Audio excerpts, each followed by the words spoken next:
Hello, it's Charles with Uber Eats. Today is Thursday, the 21st of August, 2025. And I am blessed I got to see another day because God gave me the wake-up call. And if you're watching this, you're equally blessed because you got to see another day. And God gave you the wake-up call. And that surely is a blessing. The sunrise time today in this part of Texas, well, most of Texas, is 7:08.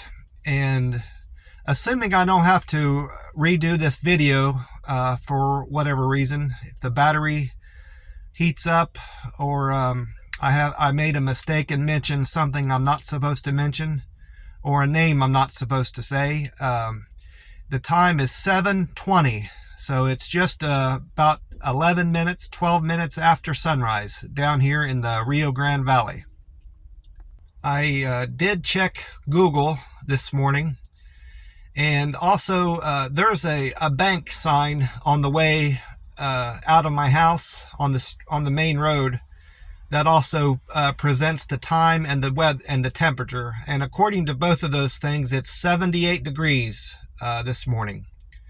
And they are calling for a high temperature today of 98 degrees. So it's going to warm up another 20 degrees, give or take. And they're calling for sunny skies today in the Rio Grande Valley. And I'm going to be looking down at my notes. I took some notes for this video, so I'll be looking down from time to time. I wrote down other temperatures of places I've been, what it's going to be today. Columbus, Ohio, it's going to be 77 degree high temperature and cloudy skies. And then in Vegas, that's where I moved out to when I first left Columbus. I lived there about a year. It's going to be 109 out there in Las Vegas, high temperature and sunny skies, of course. Las Vegas and Phoenix and Tempe, I believe. I know Phoenix and Las Vegas are two cities in the United States that get the most sunshine days per year. Vegas is second most, usually only to Phoenix. And then in Oklahoma City, they're calling for a high temperature of 91 degrees and sunny skies. So we got in those parts of the country, we've got a fairly nice day ahead of us. And Columbus is still fairly good in spite of the fact it's not going to be sunny. It's not sunny there. It's more cloudy and gray skies than sunny skies throughout the year. But it's a bit cooler and more temperate compared to Vegas and especially down here in the Rio Grande Valley. I did a plasma donation Monday after I did that video. And it went off pretty much without a hitch. The only circumstance that caused a bit of an issue was the fact that I moved. A few days before I went on the Greyhound bus to Southern Ohio, I informed them that I had moved.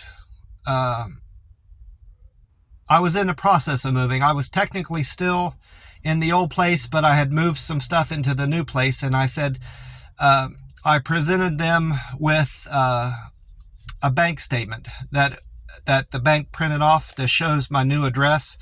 Well, they said, that's fine. We'll put your new address in the computer, but you'll need to have a piece of mail similar to this that you haven't opened yet, that we know you couldn't have altered. And I understood that. And she said, as long as you present that the next time you come, you will have already donated you already done a plasma donation, and you'll be back in about 2 weeks, give or take 10 days to 2 weeks, and you'll present that new piece of mail, and you won't have a disruption in your plasma donations. I said, that's perfect for me. Well, I did all that. I did what they asked for, and they still were having trouble. They never really explained to me what the issue was, but they kept going back and forth to the computer and talking with each other about my file on the computer.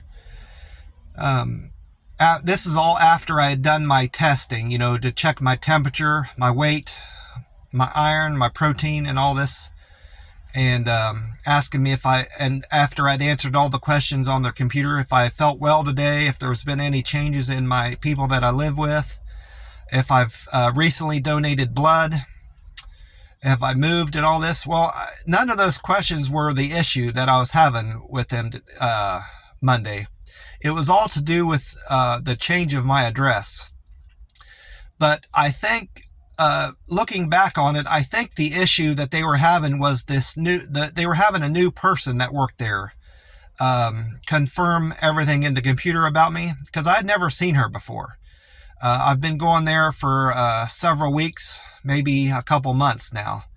And that's the only thing I can figure they were having the trouble with, because when the manager came over to address the problem that the associate was having, he cleared it all up, and I was able to go right back and do my plasma donation with ease. So I'm assuming when I go there tomorrow, after I've been to the buffet, I'll have no problem donating plasma. It'll be completely smooth. But nonetheless, I had great results from the plasma donation Monday. My weight had gone up considerably. I normally weigh in the morning without any clothes on after I've went to the bathroom. And the last time I did that, I was 140.8, more or less. I can't remember exactly. I was 140 point something, because I remember hitting my goal for the month of July, beginning of August. Well, this time at the plasma center, I weighed in at 171. Now, assuming my clothes weigh what they normally weigh, and my wallet and I didn't have my cell phone on me, I had that on the counter.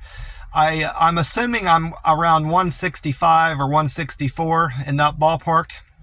And taking that into account, I gained a considerable amount of weight during my bus trip and my somewhat of a vacation in Southern Ohio, and eating recklessly and eating too much and eating too often. I've gained about 24 pounds, more or less, from that little break I took from fasting. Well, I'm getting back on track with that. Not so much in terms of how often I'm eating. I'm eating less. I've ate quite a bit less since I've gotten back from Southern Ohio. I've ate at the buffet on Monday. I didn't eat anything on Tuesday. And then yesterday, which was Wednesday, I ate at McDonald's. I had a senior coffee there, 4 of them, actually. And with cream and 0 calorie sweetener, equal sweetener. And then I had 2 sausage, egg, and cheese McMuffins. And I'm going to most likely do the same today. I'm at the McDonald's right now. While I'm thinking of it, that yesterday, I did a survey on Google for this McDonald's I went to.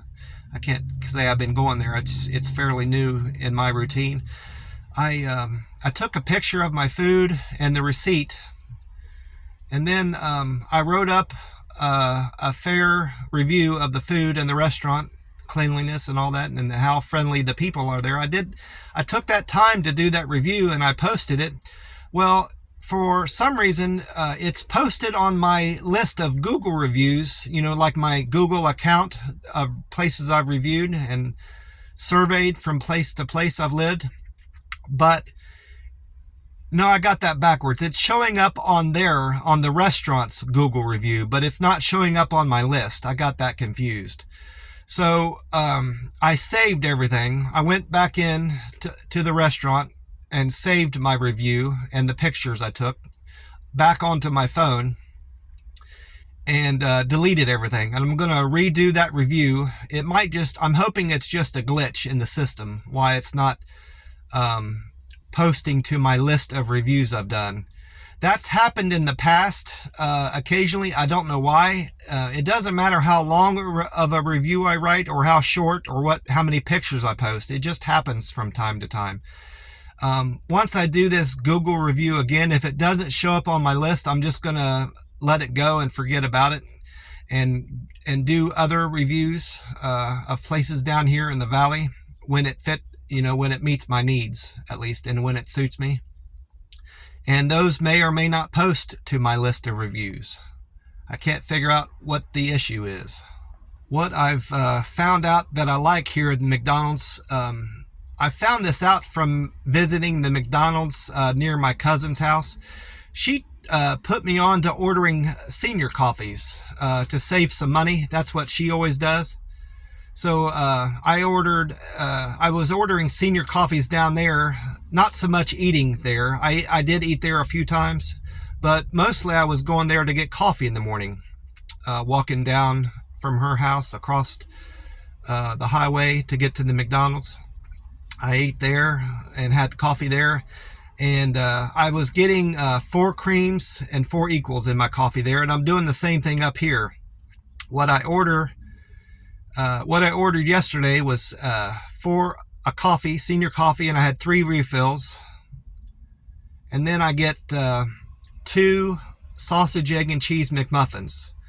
I like those because they come with a round egg. If I don't order the McMuffin, I order the same thing. I order a McMuffin with sausage, egg, and cheese on it, but I have to ask for a round egg. They will substitute a round egg. I just like the texture and the flavor of the round egg as opposed to what comes on the biscuit normally, the folded egg. I don't care for that for whatever reason. I can't explain it any better than that. I did have a fairly productive day yesterday, in spite of it being kind of a down day. I went and did my banking that I had scheduled. My initial banking appointment was on Monday, the 18th, I believe. And they were having trouble. I went with one thing in mind, and they started talking me into doing something different with my money. And I shouldn't have went along with it. I should have stuck to my guns and went ahead with my plans with my money. And fortunately, they were doing so many things with my phone, having me do things with my phone, the app, which I don't like dealing with the app. I rather talk to people in person, or even on the phone is fine. I don't like messing with my phone or apps to adjust and change things with my accounts. And I told them that. I said, I don't like fooling with the app. It takes up too much time and memory on my phone. But fortunately, between talking to people on the phone and the 2 people I was dealing with in there, I couldn't go through with what they had talked me into. So I ended up going back in yesterday to a different location and got done what I initially had wanted done with my money. So that's all settled.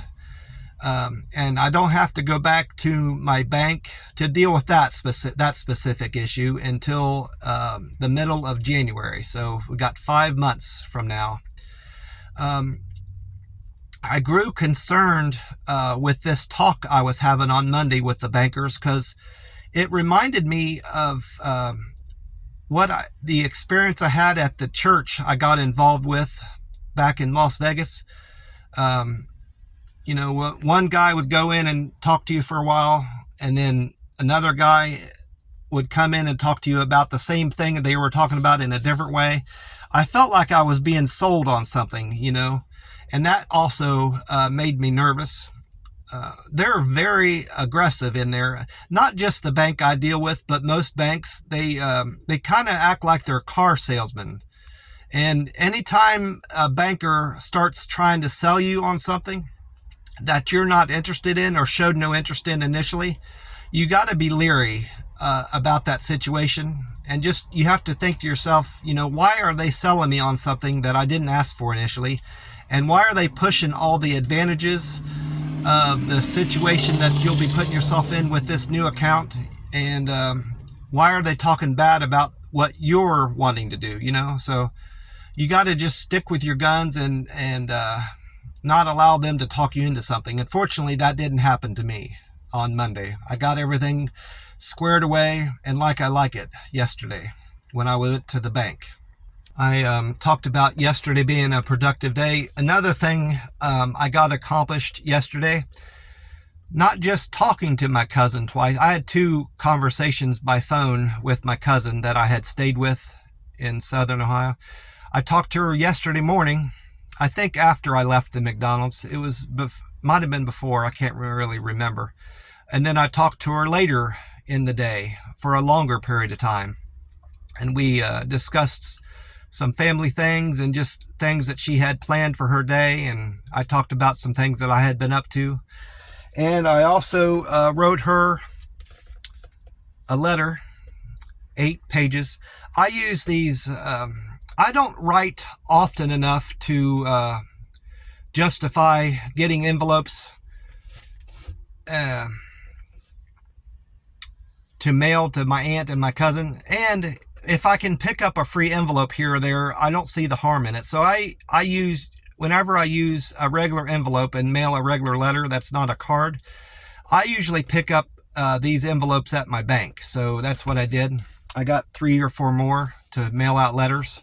I typically mail out letters in cards, so that's basically the practice I have. But I need to find a mailbox or a mailman to give this letter to, and she will most likely, if I mail it, if I get it in the mail today, she will most likely receive it Tuesday or Wednesday of next week at the latest. Wednesday at the latest.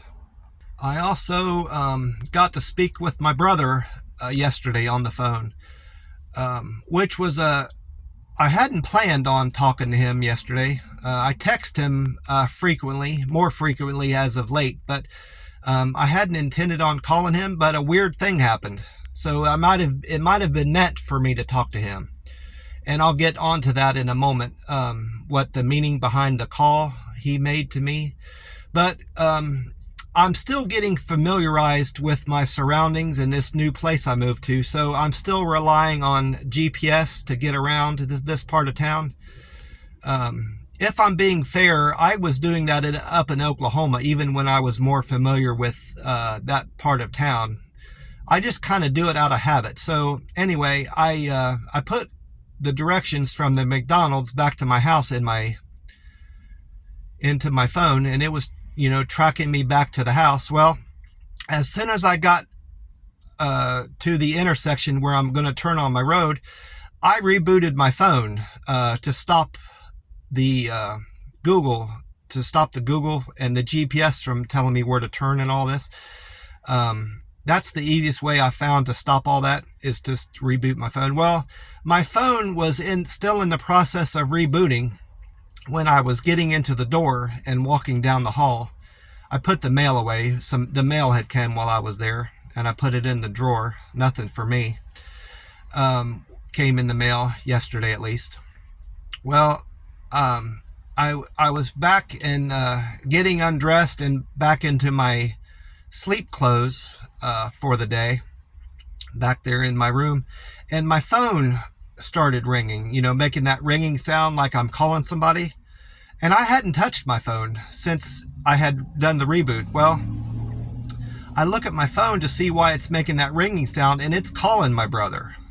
So I hurried up and hung it up, and I sent him a text explaining that I had pocket dialed him, even though that's not what happened. I don't know how my phone rang him. It wasn't even, the screen wasn't even turned on where I could punch any buttons.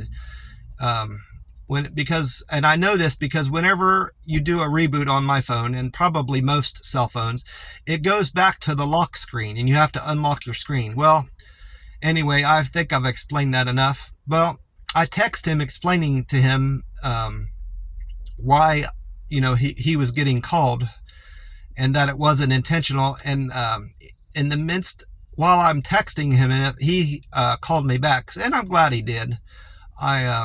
We got to catch up on things that he has been doing, and we talked a bit about my car, my tires getting replaced on the front and the alignment. And I asked him what he had been up to, and he explained that he's still, keeping up with the yard work and stuff like this. And he told me something else. I can't really remember what he said.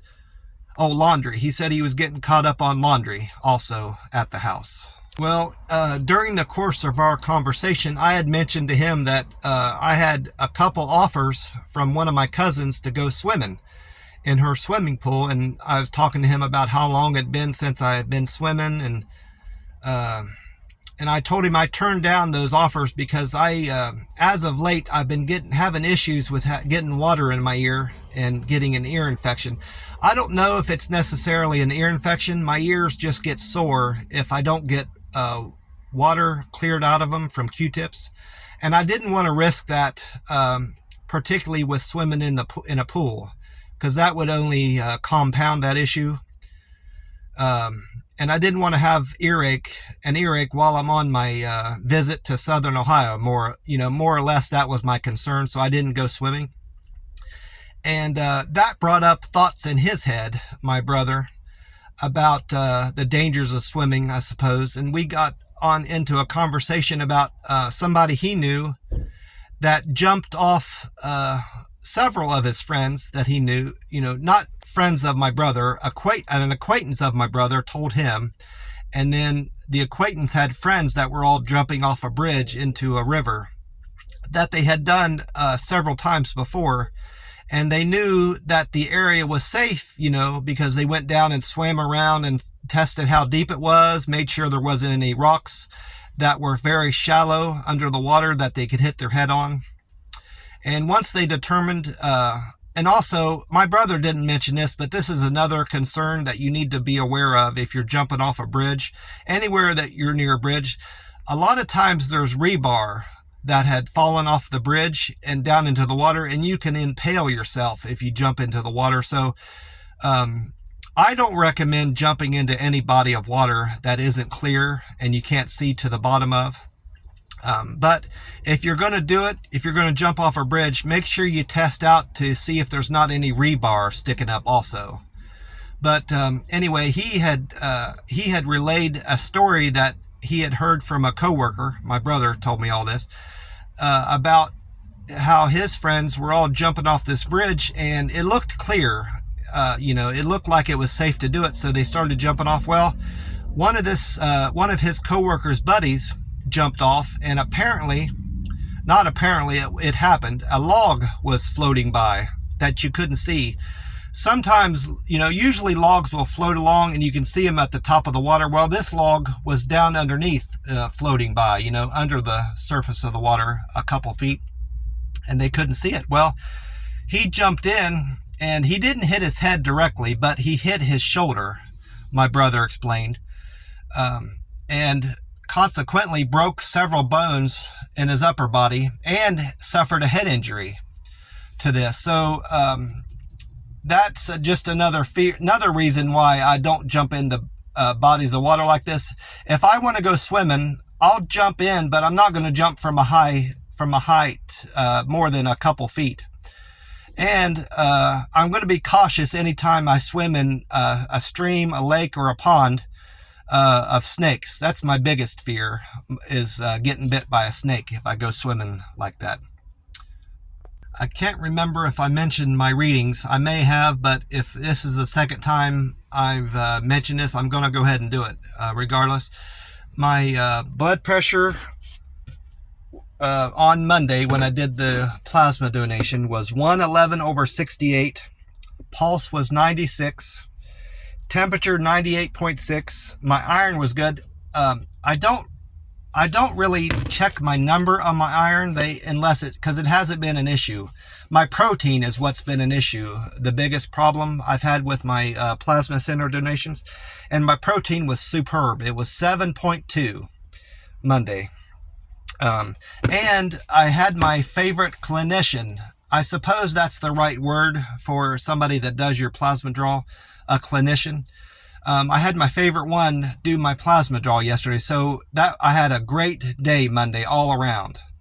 I got my address updated at the plasma center, and I got my plasma center donation done, and I ate at the buffet. And I had an excellent meal at the buffet too. Had all the stuff I love there. Well, I'm gonna get off here in a couple minutes and get in and enjoy my coffee and my 2 breakfast sandwiches at the McDonald's. I don't have a whole lot planned for today. It's still, I can't call it a fasting day. It's a down eating day, a low calorie eating day. Tomorrow, I'm going to enjoy my meal at the buffet, make sure I get enough protein in, and then a couple hours later, I'm going to visit the plasma center, and God willing, my protein will be up high enough to allow for another plasma donation. And of course, I said this before, I've got to mail my cousin's letter is another thing I need to get done today before I go back to the house. Well, I'm going to get off here. I want to wish you all a great day and God bless. And if I don't get on here before the weekend, I want to wish you all a great weekend. And God bless you all. I will talk to you soon. Bye for now.